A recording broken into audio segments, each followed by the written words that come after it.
방송에서 제공하는 투자 정보는 투자 판단에 대한 조언입니다. 방송에서 제공하는 주식의 가치, 가격 상승 및 가격 하락에 대해서는 방송사에서 보장하지 않습니다. 오늘의 헤드라인 뉴스입니다. 지난 12월 미국의 제조업 활동지수가 시장 예상에 크게 못 미치며 2년 내 최저치로 떨어졌습니다. 공급관리협회는 12월 제조업 구매자 관리지수가 전월 59.3에서 54.1로 하락했다고 밝혔습니다. 이는 지난 2016년 11월 이후 약 2년 만에 가장 낮은 수준입니다. 뉴욕 증시에서 주요 지수는 애플의 실적 전망 하향 조정과 미국 제조업 지표 부진 등이 겹치면서 급락했습니다. 뉴욕 증권거래소에서 다우존스 지수는 전장보다 2.83% 급락한 22,686.22에 거래를 마쳤습니다. S&P 500 지수는 전장보다 2.48% 하락한 2,447.89에 나스닥 지수는 3.04% 폭락한 6,463.50에 장을 마감했습니다. 사다드 알 후세인이 전 사우디 아람코 부사장이 오펙이 시장 예상을 뛰어넘는 규모의 감산을 단행할 것이라고 말했습니다. 후세인이 전 부사장은 이미 오펙의 원유 생산량이 상당히 줄어들었고 1월에는 하루 10만 배럴 감소가 이뤄질 것이라고 전했습니다. 국제유가는 글로벌 경기 둔화 우려와 금융시장 불안에도 사우디아라비아 등 주요 산유국의 생산량 감소 기대로 상승 마감했습니다. 뉴욕 상업거래소에서 2월물 WTI 가격은 배럴당 1.2% 상승한 47.09달러의 장을 마감했습니다.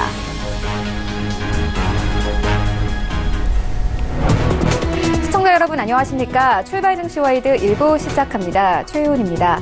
네, 2019년 들어서 코스피와 코스닥 양지수 모두 2거래 연속 하락세를 이어오고 있습니다. 코스피 같은 경우에는 어제 2,000선 깨졌습니다. 1990선까지 내려왔고요. 코스닥 같은 경우에는 2% 가깝게 내리면서 650선에서 마감이 됐습니다. 어제 시장에서는 애플의 실적 하향 조정 소식과 함께 미국과 중국의 경기 둔화 우려까지 함께 겹치면서 오르는 종목보다 내리는 종목들이 더 많은 장이 연출됐습니다. 아시아 증시도 약세였지만요. 간밤의 뉴욕 증시 3대 지수 다시 한번 큰 폭의 하락세를 보였습니다. 시장 상황이 좋아 보이지 않는데요. 오늘 출발 증시와이드 1부와 함께 이슈들 좀 더 꼼꼼하게 살펴보도록 하겠습니다. 네, 먼저 라이브 이슈 타임에서는요. 어제 2,000선이 깨진 우리 증시 약 2년 한 달 만에 다시 한번 최저치를 기록을 세웠습니다. 시장 상황 다시 한번 짚어볼 테고요. 이어서 우리도 경기 둔화 여파를 피해갈 수는 없는 모습입니다. 세계 경기 둔화 우려로 한국의 수출 증가율 전망치도 하향 조정되고 있습니다. 함께 시장 영향 살펴보도록 하겠습니다. 네, 이어지는 월가 산책 시간에는요. 이 오펙의 산유량이 2년 만에 최대 낙폭을 보였습니다. 유가 흐름 함께 짚어보도록 할 테고요. 이어서 미국의 대표 기술기업의 주가가 급락하는 등 안 좋은 흐름을 이어가고 있습니다. 뉴욕 증시를 대표하는 종목들의 흐름도 함께 살펴보도록 하겠습니다. 출발 증시 와이드 1부 지금 출발합니다.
국내 시장 쟁점 함께 분석해 보도록 하겠습니다. 라이브 이슈 타임인데요. 펠리즈 투자앤리서치 김민수 대표 모셨습니다. 안녕하세요. 네, 안녕하십니까. 네, 첫 번째 이슈부터 시작을 해보도록 하겠습니다. 우리 새해 주식시장 정말 어렵게 출발을 하고 있습니다. 어제 2000선이 깨졌습니다. 약 2년 한 달 만에 최저치이기도 한데요. 이 원인이 어디 있는지 여러 가지 좀 분석이 나오고 있는데 어제 좀 기사들을 좀 찾아보니까요. 네. 이유가 워낙 여러 가지이다 보니까 네. 정말 별걸 다 갖다 붙인다. 이런 좀 발언들도 많이 나오더라고요. 네. 대표님께서는 어떻게 보십니까? 그러니까 지수가 하락하겠죠. 네, 일단 네. 시장 얘기를 드리기에 앞서 오늘이 1월 4일이죠. 네. 아직은 2019년 초입니다. 그러다 보니까 예의 바른 전문가처럼 인사를 드려야 되겠죠. 네, 일단 2019년 새해 복 네. 많이 받으시고요. 앵커님도 많이 받으시고, 네, 감사합니다. 예, 시청자 여러분도 많이 받으시고 또 유튜브를 통해서 함께해 주시는 모든 분들 다 같이 새해 복 많이 받으시면서. 올해는 황금돼지띠죠. 네. 그러다 보니까 황금돼지 한 마리씩은 집에 가져가시는 걸로 네. 집에 이렇게 쟁겨내 주실 수 있는 한 해가 되시는 걸로 했으면 좋겠는데 연초부터 시장은 그렇게 썩 좋지가 못합니다. 좀 그렇죠. 아쉽다고 봐야 될 것 같고요. 네. 지금 유튜브를 통해서 많은 분들이 인사를 해주시고 계신데 지금 다 불러드리면서 인사를 꼬박꼬박 해드려야 되는데 오늘 드려야 될 얘기가 조금 많다 보니까 네. 관련된 얘기부터 좀 정리를 하면서 해야 되는 게 더 네, 맞지 않나 알겠습니다. 생각되고 있고요. 네.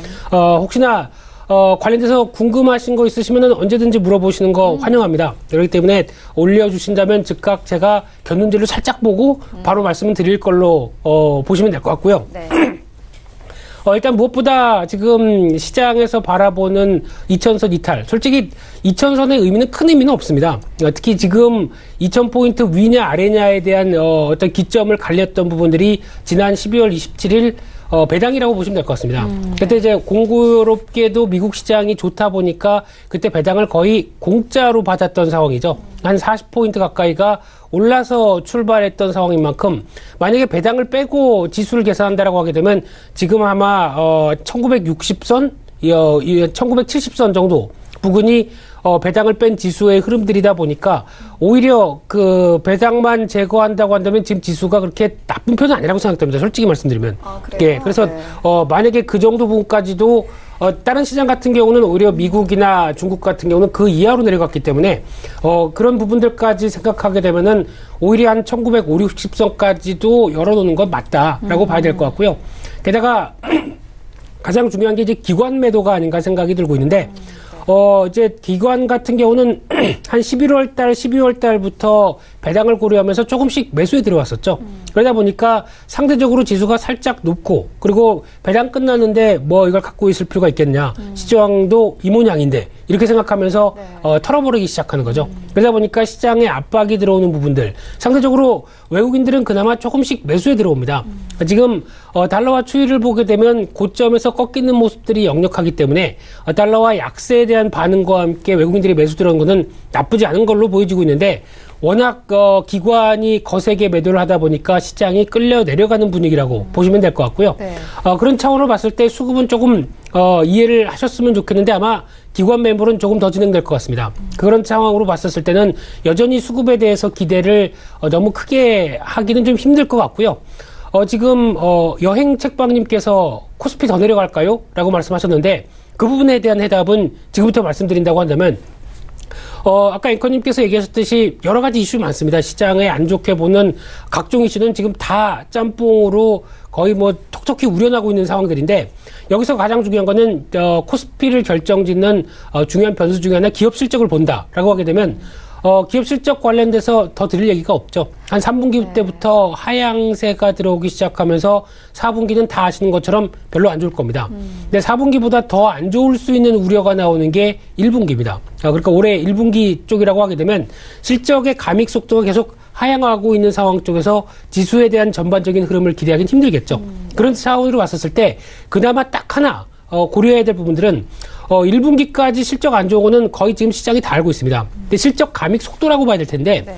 지금 저희가 기업 실적들이 상장사 영업이익들이 한 번씩 레벨업이 들어왔던 부분들이 과거 한 2011년도의 부분 그리고 한 2016년대 부분 한 두 번째가 있는데 그때마다 시장은 어느 정도 흔들림을 보인다고 하더라도 한 단계씩 레벨업이 됐던 부분들인데 그렇게 되면 이번에도 기업 실적이 아무리 안 좋다고 하더라도 영업이익 한 200조대 부분을 지켜낸다. 그 정도에서 그렇게 크게 밀려내려가지 않는다라고 하게 되면 시장은 아무리 여러 가지 환경 속에도 불구하고 이 정도 바텀 라인을 지켜낸다라고 하게 되면 견딜 겁니다. 그 중요한 지수대가 솔직히 말씀드리기가 좀 그렇지만은 네. 1850선대로 생각합니다.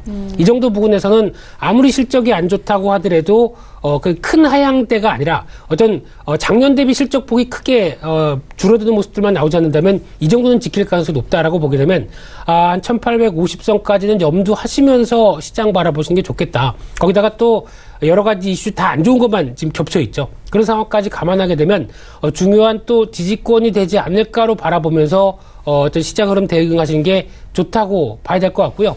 그런 상황 쪽으로 봤었을 때 많이들 얘기하는 게 실적과 관련돼서 반도체 얘기 많이 하죠. 네.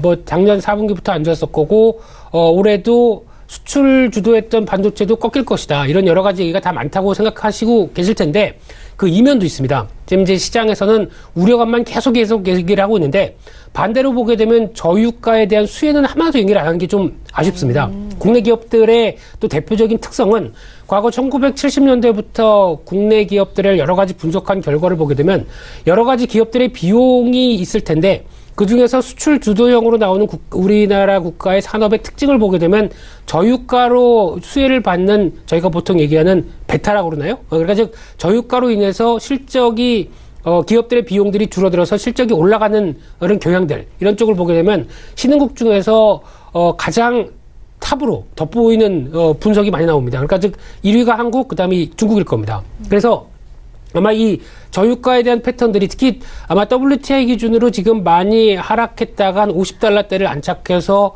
어떤 다시 강세로 들어가는 기조가 나오지 않는 이런 상태로 1분기가 유지된다라고 하게 되면 아마 상반기 한 2분기 때부터는 이런 효과가 뚜렷이 나올 수가 있습니다. 그래서 그나마 반도체가 눈높이를 낮췄다고 하더라도 네. 다른 여타 기업들에 대한 중화학공업들의 바탕 흐름들이 그렇게 썩 꺾이지 않네라고 하게 되면 아마 제가 보기엔 올해 연간 흐름들로 봤었을 때 이럴 효과는 없을 겁니다.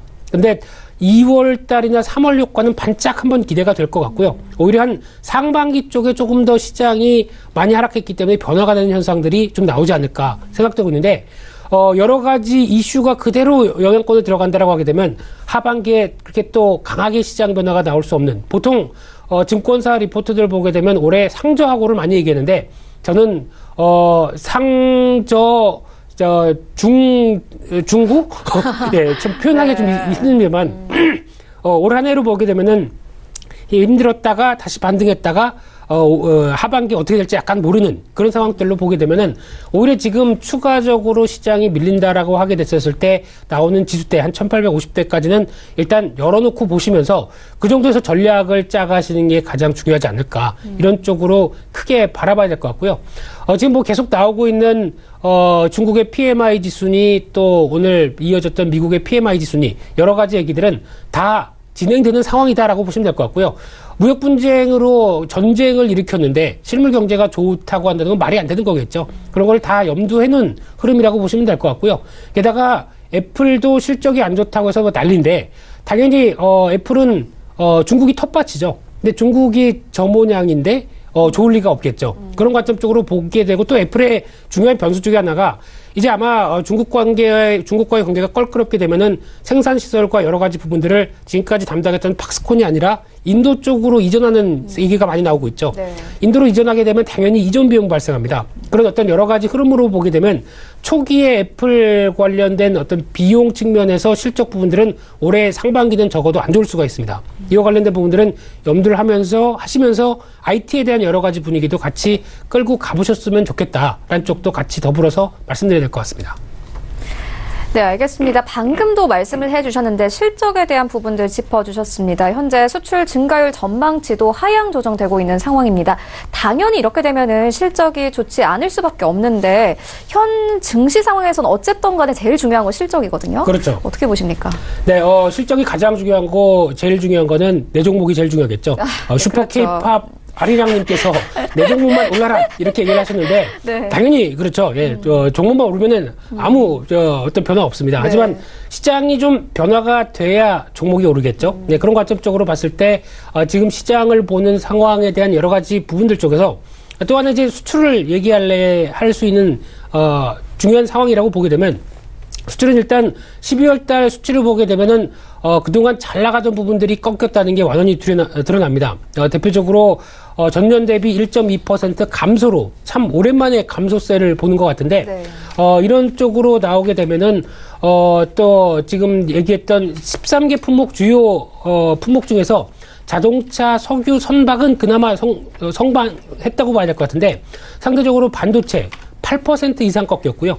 화학도 일단 수요 부진 때문에 6% 이상 꺾였는데 화학 쪽은 조금 다를 수가 있습니다. 수요는 꺾였는데 유가 하락 때문에 비용은 좀 줄어든 측면 쪽에서 아마 실적이 그렇게 급하게 하락하지는 않을 수도 있다는 점은 염두를 하셨으면 좋겠고요. 그 밖에 정유 쪽은 아마 실적의 감익 속도가 좀 빠를 걸로 보여지고 있고 네. 생각보다 화장품이 많이 안 좋았습니다. 네. 특히 홍콩 쪽과 중국 쪽에서 생각보다 좀 많이 약화된 모습을 보이다 보니까 아무래도 중국 경기 영향도 있겠지만은 위안화 약세에 따른 여러 가지 변화들도 같이 들어오는 부분이다라고 하게 되면 이에 따른 영향을 받았다고 보여지고 있는데 상대적으로 화장품 쪽이 그러다 보니까 실망감 때문에 많이 꺾였죠. 근데 반대로 보게 되면은 상대적으로 좀 지역별 다변화가 이어지고 있다는 점에서 봤을 때는 조금 더 긍정적인 측면도 있습니다. 그렇기 때문에 아마 수치만 보고도 실망을 느낄 수는 있다고는 하더라도 전반적인 기조가 올해는 그렇게 크게 꺾이진 않을 수도 있다는 것은 염두하셨으면 좋겠고요. 그러다 보니까 지금 수출 관련된 모멘텀들도 작년에 잘 나갔던 부분들이 올해도 좀 꺾일 가능성이 높습니다. 네. 그런 관점 쪽에서 보게 되면 적어도 고전은 할 텐데 이런 어떤 반도체를 대체할 수 있을 만한 어떤 특정한 섹터가 다시 살아나느냐. 대표적으로 뭐 조선 쪽도 얘기가 나올 수 있을 거고요. 그런 여러 가지 부분이 나올 수 있느냐라는 부분들인데 솔직히 지금 앞서서 잠깐 보셨던 미국의 제조업 경기, 중국의 제조업 경기 꺾이기 시작하게 되면은 수출에 대한 기대감을 그렇게 크게 많이 갖는 거는 부담스럽습니다. 그래도 어느 정도 얼만큼 선방할 수 있느냐 이쪽도 계속 체크하는 게 또 중요하다고 봐야 될 것 같고요. 지금 보니까 유튜브 쪽에서는 또 가장 많이 나온 얘기 중에 하나가 지금 또 셧다운도 풀리고 무역 전쟁이 마무리되면은 외국인 자금 들어오지 않을까요? 이런 쪽으로 얘기 나오는 약간 기회 요인을 찾는 입장이라고 많이 또 보여지고 있는 상황들도 더 들어오는데 네. 지금 하도 시장이 안 좋고 위축되다 보니까 기회와 위기 관점 쪽에서 위기만 많이 보이죠. 근데 지금 위기와 관련된 얘기들은 반대로 해석하게 되면은 기회 요인이 될 수도 있습니다. 즉 위기 때문에 시장이 많이 위축됐고 그를 선반영하면서 위축됐다고 한다면 더 이상 관련된 악재들이 커지지 않고 이 정도에서 마무리됐다가 약간 좀 해소되는 모습이 나오기 시작한다. 그러면 이거는 반대로 위기가 아니라 기회겠죠. 그런 관점으로 보셨으면 좋겠는데 셧다운 얘기로 지금 KT 김님께서 얘기하셨던 셧다운 얘기들을 잠깐 또 고민을 해보게 되면은 셧다운은 솔직히 아무것도 아닙니다. 그냥 미국이 공공 서비스가 일시적으로 안 되게 예산이 좀 안 풀리다 보니까 좀 제한된 상황들 쪽으로만 해석하셨으면 좋겠는데 더 중요한 거는 셧다운과 관련된 정치 리스크가 아니라 트럼프 리스크겠죠. 자세하게 말씀드리게 되면. 그래서 트럼프의 어떤 여러 가지 정책적인 부분들이 지금까지는 집권하고 1, 2년까지는 끌고 갈 수 있었습니다. 아무래도 어떤 강한 이미지와 함께 마초적인 성격들이 강하죠. 그러다 보니까 끌고 갈 수는 있었는데 지금 분위기 쪽에서 이제 암초에 걸리기 시작하죠. 자기 지지 기반 쪽이 약간씩 좀 좁아지기 시작하면서 민주당이 하원을 장악하기 시작하면서 나올 수 있는 변화. 대표적으로 아마 상반기 중에 개인적으로는 트럼프의 탄핵 관련된 여러 가지 기반들이 좀 마련될 수 있지 않을까. 라게 되면 이 부분이 가장 또 하나에 떠오를 수 있는 위기 요인들 아무래도 지금까지 나왔던 부분들을 봤었을 때는 미국의 정치적인 리스크가 흔들리게 되면 아무래도 주식시장에도 영향을 주다 보니까 트럼프의 입장이 바뀌는 모습들도 시장에 영향을 줄 수 있겠다라고 하게 되면 이 부분도 또 하나에 떠오를 수 있는 변화가 아닐까 생각되고 있는데 그렇게 됐을 때 바라보게 되면은 아무래도 트럼프 입장 쪽에서 네. 내가 이제 대통령직에 대해서 위협을 받는다. 그러면 어떤 현상이 나올까요? 네, 죄송합니다. 제가 다 할게요. 괜히 던졌다는 생각, 딴 생각하시는 것 같은데, 지금 만약에 미국 대통령 입장 쪽으로 보게 되면은 아무래도 좀 입지를 강화하기 위해서 뭔가 성과를 내야 되겠죠. 그러면 지금까지 벌렸던 미중 무역 전쟁 쪽에서 뭔가 이제 마무리를 짓고 다시 이제는 우리는 이제 어느 정도 좀 세팅이 됐기 때문에 다시 나간다라는 모습들이라든가 또 이제 북한 관련된 여러 가지 이슈들을 좀 더 결과를 내기 위해서 좀 드라이브를 강하게 할 수 있는 여러 가지 여건들 보게 되면은 국내 입장 쪽으로 보게 되면 나쁜 사실이 아닙니다. 오히려 트럼프의 입지를 좁아지는 상황 쪽에서 변화가 강해진다라고 하게 되면 상반기 중에 이런 어떤 변화가 들어올 수 있는 가능성에 대한 이면들도 충분히 있습니다. 그렇기 때문에 이런 것들도 하나의 요인이 될 수 있겠다는 쪽에서 주가가 내린다고 해서 마냥 아유 시장 안 좋구나라고 손 놓으실 상황이 아니라 어떤 정세 변화와 함께 또 해석할 수 있는 여지들도 충분히 있다라는 쪽에서 다시 한번 보셨으면 좋겠고요. 또 하나 기업 실적들 관련된 얘기들은 앞서 먼저 크게 말씀드렸기 때문에 지금 계속 눈높이가 낮아지고 있는 여러 가지 증권사 리포트나 흐름들은 아 그렇구나 생각하셨으면 좋겠고요. 하지만은 감익폭이 이번 1분기가 가장 클 것이다 라는 쪽으로 봤었을 때 작년 4분기 실적이 아직 발표도 안 됐는데 이런 얘기 좀 드리긴 그렇지만은 어떤 실적 감익폭이 적어도 4분기가 다는 아니구나 라는 쪽에서 1분기에서 2분기 사이에 나올 수 있는 어떤 저점 바텀 라인을 만들 수 있는지에 대한 분위기는 조금 더 생각하셨으면 좋겠습니다. 네, 알겠습니다. 어쨌든 간에 시장이 좋지 않은 상황인데요. 그럼에도 불구하고 아까 전에 증권사 리포트 이야기를 해주셨는데 네. 또 증권사에서는 이 조선주에 대한 기대를 좀 하고 있더라고요. 네. 조선주 워낙 또 전망이 좋다 보니까 어제 이 내리는 시장에서도 또 오르는 이런 상승세를 보여주기도 했습니다. 조선주도 어떻게 보고 계십니까? 네, 그나마 조선주가 어떻게 보면 좀 그동안 반도체가 이끌었던 한 축을 약간 네. 좀 변화를 이끌지 않을까 네. 하는 쪽으로 바라보고 있는데 네. 조선주는 몇 차례 얘기 나왔을 때도 항상 말씀드린 게 수주라고 말씀드렸죠. 지금 만약에 화면이 나오는지 모르겠는데 화면을 보신다고 한다면 현대중공업 그룹 쪽에 수주 동향이 나오고 있는데요. 일단 2016년도부터 가파르게 수주가 빠지기 시작했던 모습들, 그러니까 즉 수주가 절벽이 나온 모습들 쪽이 잘 보이다가 작년부터 이제 돌아가기 시작하죠. 대표적으로 지금 현대중공업 같은 경우도 이제 바닥권에서 돌아가기 시작하는 모습들이 나오면서 기대감이 상당히 커지는 상황들이고 올해도 목표치가 3조 원대까지 올라오면서 작년에 이었던 수주를 그대로 이어가겠다. 이런 어떤 기대감이 상당히 높은 상황이라고 보시면 될 것 같은데 그렇게 되면은 수주가 계속 늘어나는 상황이 나오다 보니까 지금까지는 실적이 안 좋아도 턴어라운드가 좀 빨라지지 않을까라는 기대감이 상당히 크고요.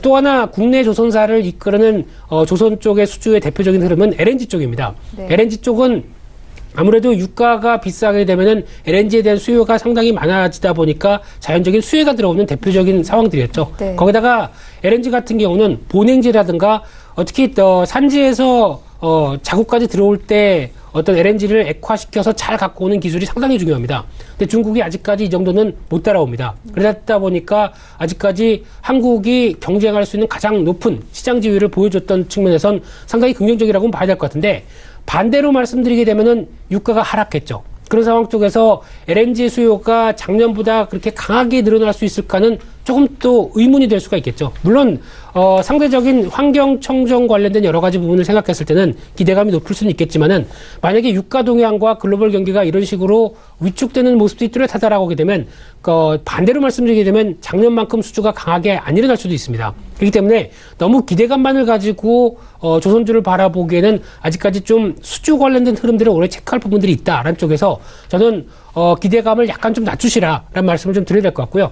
그렇다고 하더라도 작년에 받은 수주가 있기 때문에 시장에서 눌림목이 들어오거나 위축됐었을 때 사보실 만한 종목들의 흐름들은 조선주도 하나의 중요한 섹터다라는 쪽은 맞는데 기대감이 너무 크게만 가져가기에는 아직은 좀 확인할 게 있다. 이런 쪽으로 보셨으면 좋겠습니다. 네, 알겠습니다. 지금까지 세 가지 이슈 함께 짚고 왔습니다. 지금까지 펠리즈 투자인리서치 김민수 대표와 함께했습니다. 고맙습니다. 감사합니다.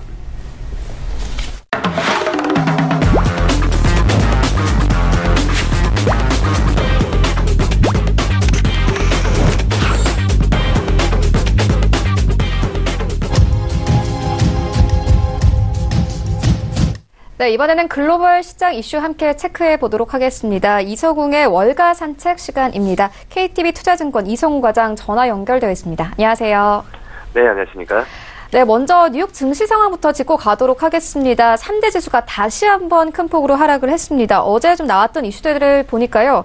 애플의 실적 전망 하향 조정 소식도 있었고 또 미국의 제조업 지표 부진 소식도 있었습니다. 조금 더 자세하게 한번 살펴봐 주시죠.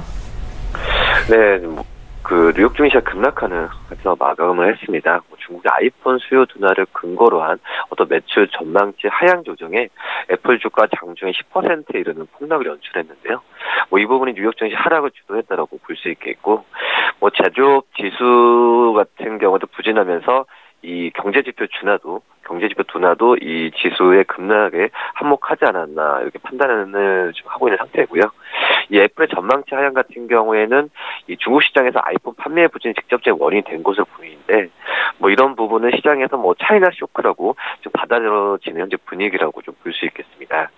우선 좀 골드만삭스가 애플의 목표 주가를 $140로 하향 조정하면서 월가의 그런 투자 은행 업계가 일제히 주가 전망치와 투자 의견을 낮추면서 좀 가고 있다라고 볼 수 있겠고요. 우선 지금 국제유가 같은 경우에는 4거래 연속 오른 모습을 보여주었고, 우선 WTI 2월 인도분 서부 특사성 원유 같은 경우에는 전날보다 배럴당 1.2% 오른 40.09달러의 장을 마감하는 모습을 보여주었습니다. 네, 알겠습니다. 그런데 유가는 올랐습니다. 오펙 측이 12월 산유량이 약 2년 만에 가장 큰 낙폭을 보이기도 했습니다. 지난달 오펙 회의에서 좀 감산에 대한 이야기가 오고 갔거든요. 유가 흐름도 한번 짚어봐 주시죠. 예, 지난달 계속 떨어지는 유가에 맞서서 감산해야 했던 이 오펙의 석유 생산량이 감산 개시일에 앞서서 이미 약 2년 전에 큰 높폭을 기록한 모습을 보여주었습니다. 각 회원국이 미리 생산을 줄인 데다가 각종 악재들이 겹쳐졌기 때문인데, 시장 전문가들은 오펙의 감산 약속이 지켜지지 않을 경우에 올 한해에도 저유가 기조가 계속될 가능성이 있다라고 좀 내다봤는데요. 블룸버그 통신은 자체 조사 결과로 발표를 했는데, 작년 12월에 오펙의 산유량이 일평균 3,260만 배럴로 전월 대비해서 53만 배럴 감소했다고 보도했고요. 이는 2017년 1월 이후에 가장 가파른 감소세라고 볼 수 있겠습니다. 우선 WTI는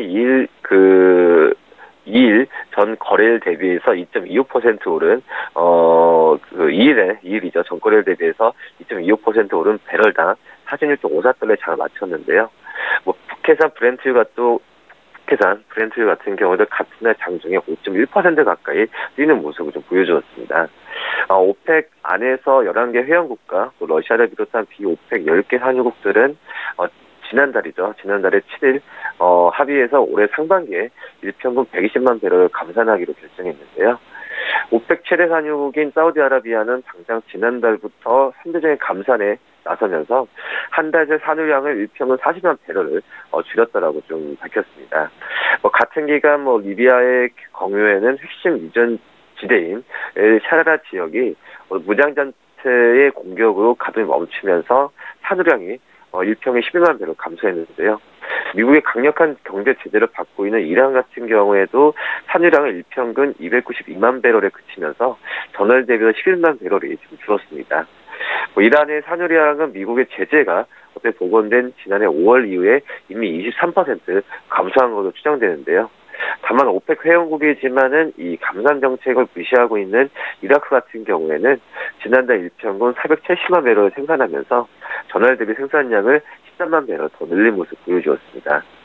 비록 오펙의 어떤 자이든 타이든 생산량을 줄이고 있는 상황이지만 유가 안정을 위해서는 아직 갈 길이 없는 상황이라고 좀 판단이 되는데요.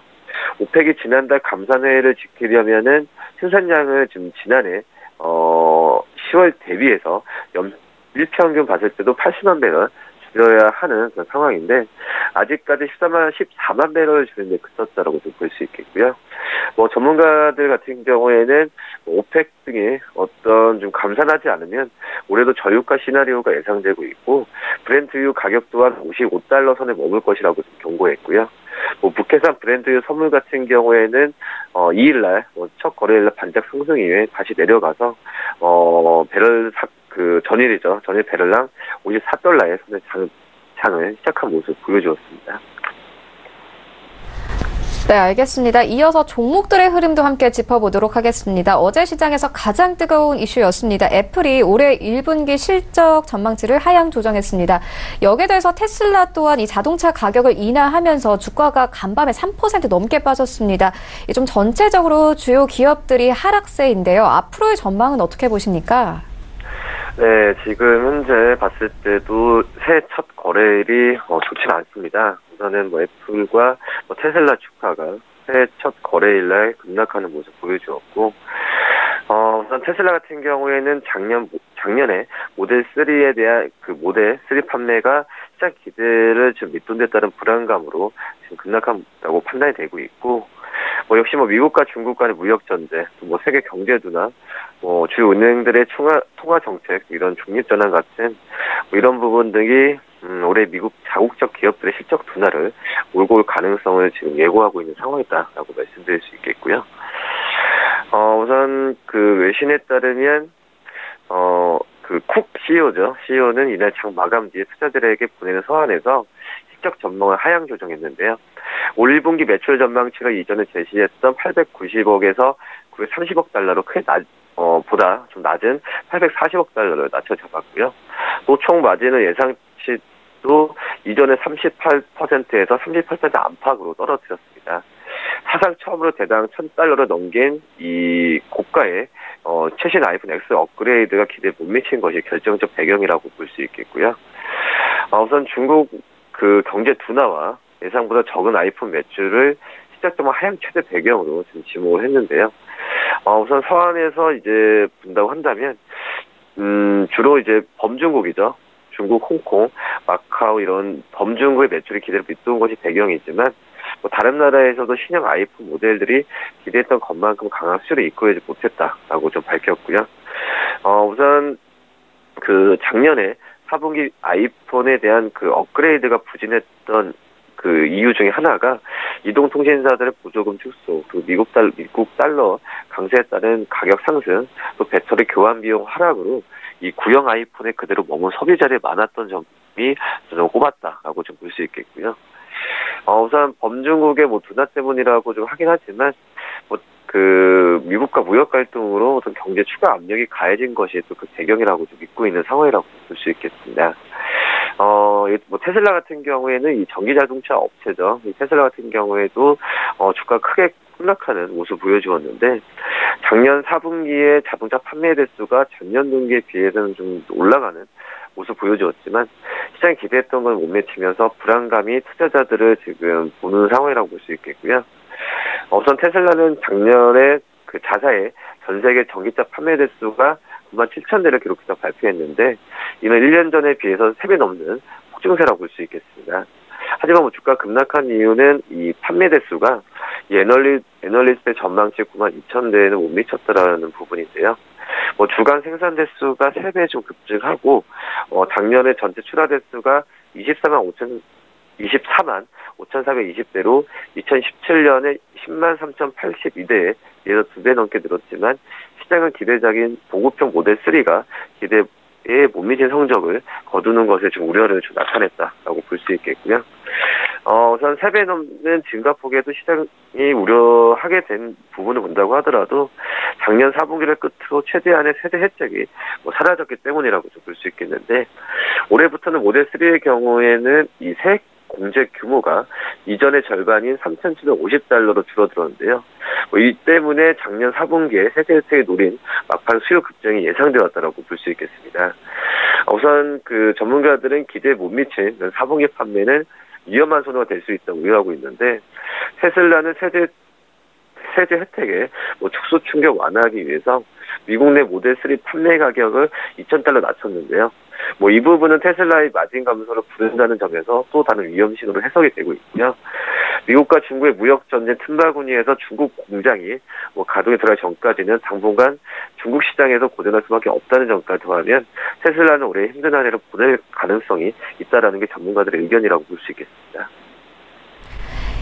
네, 알겠습니다. 그런데 중국의 경기 둔화 우려도 계속되고 있습니다. 경기가 강한 하방 압력을 받고 있는 가운데요. 현재 실물 경제에 대한 안 좋은 지표들이 계속 나오고 있습니다. 소비부터 시작해서 투자나 수출까지 불안해 보입니다. 최근에 외국인들 같은 경우에는 이 중국 시장이랑 우리 시장을 좀 같이 보는 경향이 있어서 당연히 안 좋은 영향이 있을 것 같은데 어떻게 보고 계십니까? 네, 우선 중국 경제 리스크가 지금 위험 신호가 계속 나타나는 상황인데요. 우선 중국 제조업의 그 허브라고 볼 수 있겠죠. 관동성에서 이 IT 부품과 위탁 생산, 수출 사업을 하고 있는 그런 여러 가지 그 직원들의 얘기를 들어온다고 한다면은 지금 중국 경기가 지금 IT 쪽을 중심으로 해서 어떤 좀 떨어진다는 부분이 중국 언론에서 이렇게 얘기가 나왔었고요. 우선 그 경기가 강한 하방 압력을 받고 있는 가운데서도 특히 이제 미국과 중국의 무역 전쟁으로 이 제조업 같은 실물 경제에서 좀 경고등이 켜지고 있는 상황이라고 볼 수 있겠습니다. 소비나 투자, 수출까지 연쇄적으로 위축시키는 약순환이라고 좀 볼 수 있겠는데, 여기에 중국 내부적으로 그동안 쌓여온 좀 부채 문제가 부각되면서 이 금융뿐만 아니라 실물 경제까지 짓누르고 있는 상황이고요. 급기야 중국 안팎에서는 2008년 글로벌 금융위기 이후에 10년 만에 중국과 쇼크가 세계를 강타할 것이라는 전망이 계속해서 나와주고 있습니다. 차이나 리스크 현실화에 어떻게 보면은 힘을 싣고 있는 게 회색 코뿔소라고 불리는 이제 부채 공포라고 볼 수 있겠는데, 기업 부채 또 그림자 금융, 부동산 거품으로 대두되는 이 3대 회색 코뿔소. 어떻게 보면은 이 부분에 있어서 지금 시장에서는 우려감을 크게 좀 갖고 간다라고 볼 수 있겠고요. 그동안 중국 경제의 발목을 잡을 수 있는 변수로 꾸준히 제기되어 왔던 부분이 이제 최근에는 경제 성장률 둔화에 대한 부분이 이 부분까지도 번지는 상황이고요. 또 미국과 중국의 무역 전쟁 같은 이 대내의 불확실성과 맞물리면서 잠재적 위험이 가시적 부채 공포로 발현하고 있는 모습이라고 볼 수 있겠습니다. 올해 들어서 이제 중국의 부채 가운데 표면적으로 가장 높은 비중을 차지하고 있는 게 이제 기업 부채라고 볼 수 있겠는데, 우선 국제결제은행이죠. 따르면은 작년 2분기 말에 기준으로 중국 기업 부채 규모가 131조 900억 위안, 국내 총생산 대비해서 무려 155.1% 수준까지도 지금 올라갔고요. 이런 부분은 미국의 2배 이상에 달하는 수치고, 신흥국의 평균 108%와 비교해서 상당히 높다라고 볼 수 있겠습니다. 이 주목할 점은 기업 부채 규모의 증가 속도인데, 2008년에 금융위기 전인 2006년 12월 당시 해당 비율은 106.5%였다 볼 수 있겠는데, 이런 부분에 있어서 이 증가 속도가 좀 크다라고 좀 생각이 되고 있고요. 이 같은 부채 공포가 미국과 중국의 무역 전쟁과 함께 생산 소비 투자나 이런 실물 경제를 위축시킨 요인으로 현재 작용하고 있다고 볼 수 있겠고, 지난달에 중국의 국가 통계에 발표한 작년 12월에 그런 PMI 같은 경우는 49.4를 지금 기록하는 모습을 좀 보여주면서, PMI가 50을 넘으면 경기 확장, 낮으면 경기 위축을 의미하는데, 50 밑으로 떨어진 것은 지난 2016년 7월 이후에 2년 5개월 만이라고 볼 수 있겠습니다. 그렇기 때문에 지금 중국 쪽에서의 경제에 대한 우려감은 계속 나올 가능성이 있지 않을까, 이렇게 판단됩니다. 네, 알겠습니다. 지금까지 세 가지 이슈 함께 짚어보고 왔습니다. KTB 투자증권 이승훈 과장과 함께했습니다. 고맙습니다. 네, 감사합니다. 네, 1부는 여기서 모두 마치도록 하고요. 잠시 후 2부에서는 전문가들과 함께하는 종목 라이브쇼, 라이브 매매 타임이 이어집니다. 여기에 대해서 오늘 장에서 이슈몰이를 하고 있는 특징주까지 꼼꼼하게 살펴봐 드리겠습니다. 채널 고정해 주시고요. 저희는 잠시 후 2부로 다시 찾아오도록 하겠습니다.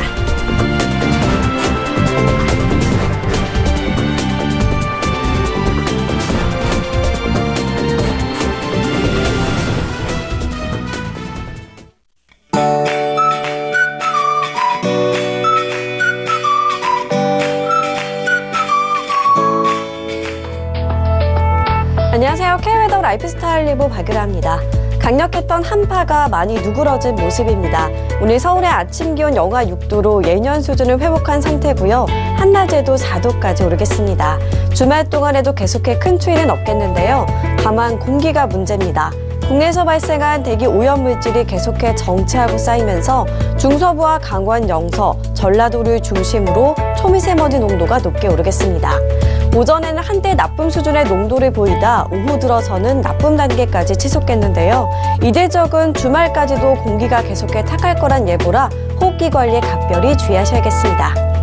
오늘은 서해상에 위치한 고기압의 영향을 받겠고 제주도는 제주 남쪽을 지나는 기압골의 영향을 차차 받겠습니다. 다음은 자세한 지역별 날씨입니다. 중부지방 대기가 건조한 가운데 초미세먼지 농도까지 짙게 나타나겠습니다. 한낮에 서울과 춘천 4도로 예상됩니다. 동해안을 중심으로 건조경보가 수일째 지속되는 등 대기가 무척 건조합니다. 화재 사고에 유의하셔야겠습니다. 남부지방 막다가 차츰 흐려지겠고 제주도는 낮부터 비가 오는 곳이 있겠습니다. 낮 기온 광주 7도, 부산은 10도를 보이겠습니다. 바다의 물결은 남해상으로 비가 오는 가운데 물결이 최고 3m까지 높게 일겠고요. 동해상도 최고 2.5m까지 약간 높게 일겠습니다. 당분간 강한 한파는 없겠습니다. 또 별다른 눈비 소식 없이 가끔 구름만 지나겠는데요. 다만 공기가 계속해 나빠질 거란 전망인데요. 대기 정보를 잘 체크하셔야겠습니다. 날씨였습니다.